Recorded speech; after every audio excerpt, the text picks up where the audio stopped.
આપણે આજે લાલ આથેલા મરચાં બનાવીશું. એની માટે મેં આ મરચાં લઈ લીધા છે, એને સરસ ધોઈને કોરા કરી લીધા છે. હવે આપણે એને કટ કરી લઈશું આ રીતે.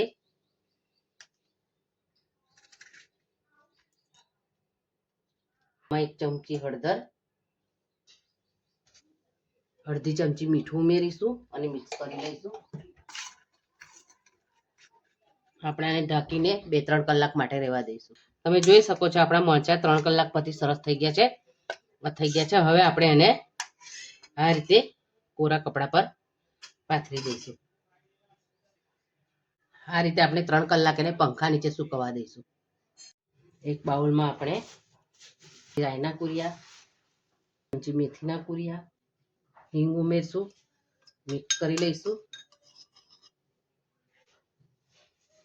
અડધી ચમચી મીઠું, હળદર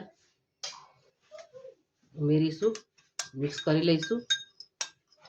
હવે આપણે તેલ ગરમ કરી લઈશું. આપણે ગરમ કરેલું 2 ચમચી જેટલું તેલ છે, એને આપણે ઉમેરી દઈશું મસાલામાં અને મિક્સ કરી લઈશું. આપણે એમાં મરચાં ઉમેરી દઈશું, કરી લઈશું. તે આપણે એને 1 દિવસ માટે રહેવા દઈશું. તો 1 દિવસ પછી આપણા મરચાં સરસ અથાઈ ગયા છે.